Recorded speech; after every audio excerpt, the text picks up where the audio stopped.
Hello friends, welcome back to my channel. तो आज की वीडियो में हम श्रीमद् भगवद गीता का अध्याय 11 सुनेंगे। अर्जुन ने कहा, आपने जिन अत्यंत गुप्त आध्यात्मिक विषयों का उपदेश मुझे दिया है उसे सुनकर अब मेरा मोह दूर हो गया है। हे कमल नयन, मैंने आपसे प्रत्येक जीव की उत्पत्ति तथा लय के विषय में विस्तार से सुना है और आपकी अक्षय महिमा का अनुभव किया है। पुरुषोत्तम, हे परमेश्वर, यद्यपि आपको मैं अपने समक्ष आपके द्वारा वर्णित आपके वास्तविक रूप में देख रहा हूँ, मैं ये देखने का इच्छुक हूँ कि आप इस दृश्य जगत में किस प्रकार प्रविष्ट हुए हैं। मैं आपके उसी रूप का दर्शन करना चाहता हूँ।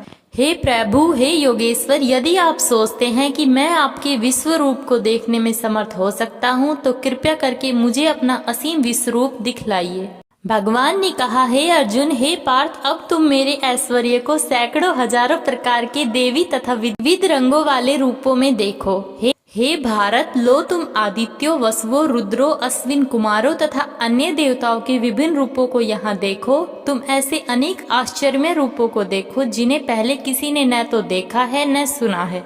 हे अर्जुन, तुम जो भी कुछ देखना चाहो उसी तत्क्षण मेरे इस शरीर में देखो। तुम इस समय तथा भविष्य में भी जो भी देखना चाहते हो उसको यह विश्व रूप दिखाने वाला है। यहाँ एक ही स्थान पर चर अचर सब कुछ है, किंतु तुम मुझे अपनी इन आँखों से नहीं देख सकते। अतः मैं तुम्हें दिव्य आँखें दे रहा हूँ, अब मेरे योग ऐश्वर्य को देखो। संजय ने कहा, हे राजा, इस प्रकार कहकर महायोगेश्वर भगवान ने अर्जुन को अपना विश्व रूप दिखलाया। अर्जुन ने उस विश्व रूप से असंख्य मुख, असंख्य नेत्र तथा असंख्य आश्चर्यमय दृश्य देखे। यह रूप अनेक देवी आभूषणों से अलंकृत था और अनेक देवी हथियार उठाए हुए था। यह देवी मालाएं तथा वस्त्र धारण किए था और उस पर अनेक दिव्य सुगंधियां लगी थी। सब कुछ आश्चर्यमय, तेजमय, असीम तथा सर्वत्र व्याप्त था। यदि आकाश में हजारों सूर्य एक साथ उदय हो तो उनका प्रकाश शायद परम पुरुष के इस विश्व रूप के तेज की समता कर सके। उस समय अर्जुन भगवान के विश्व रूप में एक ही स्थान पर स्थित हजारों भागों में विभक्त ब्रह्मांड के अनंत अंशों को देख सका।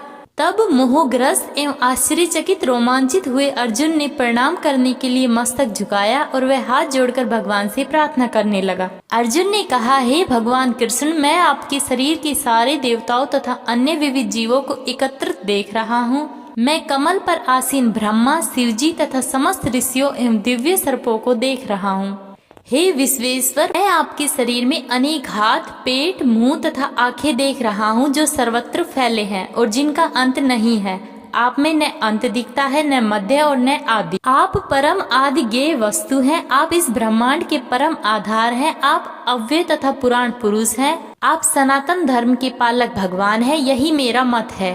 आप आदि, मध्य तथा अंत से रहित हैं। आपका यश अनंत है। आपकी असंख्य भुजाएं हैं और सूर्य तथा चंद्रमा आपकी आंखें हैं। मैं आपके मुख से प्रज्वलित ध्वनि निकलते और आपके तेज से इस संपूर्ण ब्रह्मांड को जलते हुए देख रहा हूँ। यद्यपि आप एक हैं, किंतु आप आकाश तथा सारे लोकों एवं उनके बीच समस्त अवकाश में व्याप्त हैं। हे महापुरुष, आपके इस अद्भुत तथा भयानक रूप को देखकर सारे लोग भयभीत हैं। देवों का सारा समूह आपकी शरण ले रहा है और आप में प्रवेश कर रहा है। उनमें से कुछ अत्यंत भयभीत होकर हाथ जोड़े आपकी प्रार्थना कर रहे हैं। महर्षियों तथा सिद्धों के समूह कल्याण हो कहकर वैदिक स्रोतों का पाठ करते हुए आपकी स्तुति कर रहे हैं। शिव के विविध रूप आदित्यगण, वसु, साध्य, विश्वदेव, दोनों अश्विनी कुमार, मरुदगण, पितृगण, गंधर्व, यश, असुर तथा सिद्धदेव सभी आपको आश्चर्य पूर्वक देख रहे हैं। हे महाभाव, आपके इस अनेक मुख, नेत्र, बाहु, जंगा, पाव, पेट तथा भयानक दांतों वाले विराट रूप को देखकर देवतागण सहित सभी लोग अत्यंत विचलित हैं और उन्हीं की तरह मैं भी हूँ।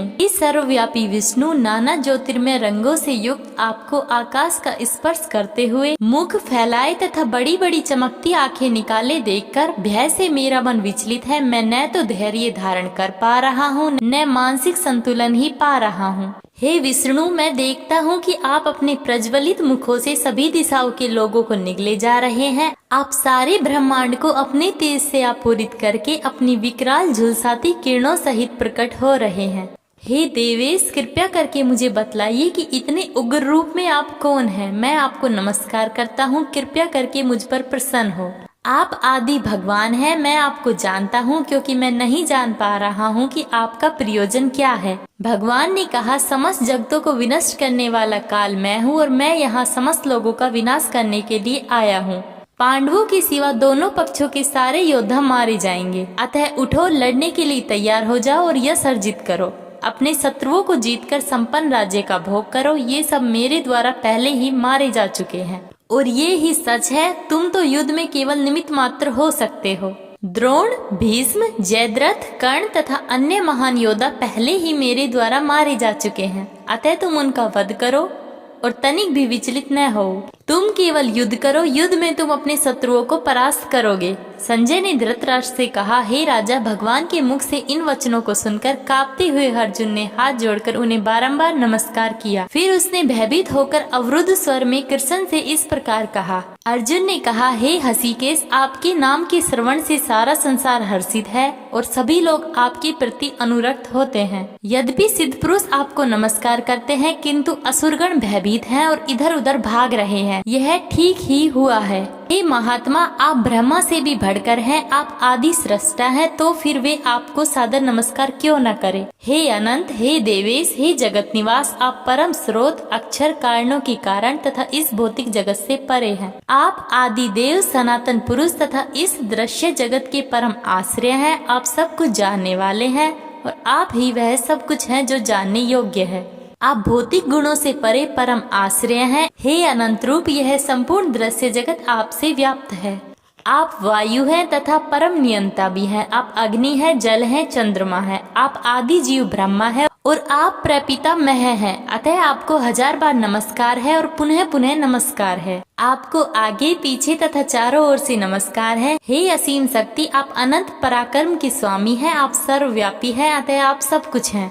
आपको अपना मित्र मानते हुए मैंने हठपूर्वक आपको हे कृष्ण, हे यादव, हे सखा जैसे संबोधनों से पुकारा है, क्योंकि मैं आपकी महिमा को नहीं जानता था। मैंने मूर्खतावश या प्रेमवश जो कुछ भी किया है, कृपया उसके लिए मुझे क्षमा कर दे। यही नहीं, मैंने कई बार आराम करते समय एक साथ लेटे हुए या साथ साथ खाते या बैठे हुए, कभी अकेले तो कभी अनेक मित्र के समक्ष आपका अनादर किया है। हे अच्युत, मेरे इन समस्त अपराधों को क्षमा करें। आप इस चर तथा अचर संपूर्ण दृश्य जगत के जनक हैं। आप परम पूज्य महान आध्यात्मिक गुरु हैं। ना तो कोई आपके तुल्य है, न ही कोई आपके समान हो सकता है। हे अतुल शक्ति वाले प्रभु, भला इन तीनों लोकों में आपसे बढ़कर कोई कैसे हो सकता है। आप प्रत्येक जीव द्वारा पूजनीय भगवान हैं, अतः मैं गिरकर सादर प्रणाम करता हूँ और आपकी कृपा की याचना करता हूँ। जिस प्रकार पिता अपने पुत्र की डिहाई सहन करता है, या मित्र अपने मित्र की ग्रस्तता सह लेता है, या प्रिय अपनी प्रिया का अपराध सहन कर लेता है, उसी प्रकार आप कृपया करके मेरी त्रुटियों को सहन कर ले।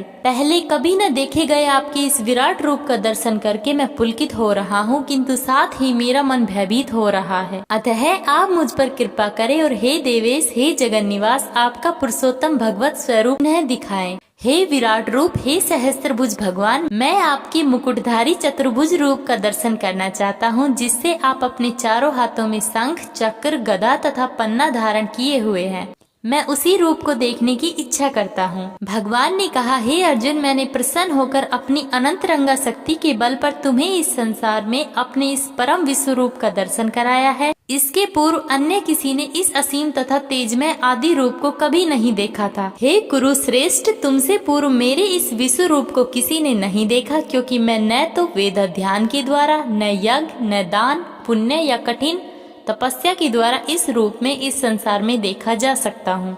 तुम मेरे इस भयानक रूप को देखकर अत्यंत विचलित एवं मोहित हो गए हो। अब इसे समाप्त करता हूँ। हे मेरे भक्त, तुम समस्त चिंताओं से पुनः मुक्त हो जाओ। तुम शांत चित्त से अपना इच्छित रूप देख सकते हो।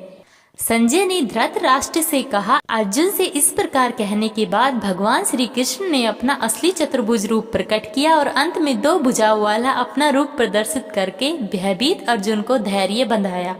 जब अर्जुन ने कृष्ण को उनके आदि रूप में देखा तो कहा, हे जनार्दन, आपके इस अति सुंदर मानवीय रूप को देखकर मैं अब स्थिर चित्त हो गया हूँ और मैंने अपनी प्राकृत अवस्था प्राप्त कर ली है। श्री भगवान ने कहा, हे अर्जुन, तुम मेरे जिस रूप को इस समय देख रहे हो उसे देख पाना अत्यंत दुष्कर है। यहाँ तक कि देवता भी इस अनंत प्रिय रूप को देखने की ताक में रहते हैं। तुम अपने दिव्य नेत्रों से जिस रूप का दर्शन कर रहे हो उसे न तो वेद ध्यान से, न कठिन तपस्या से, न दान से, न पूजा से जाना जा सकता है।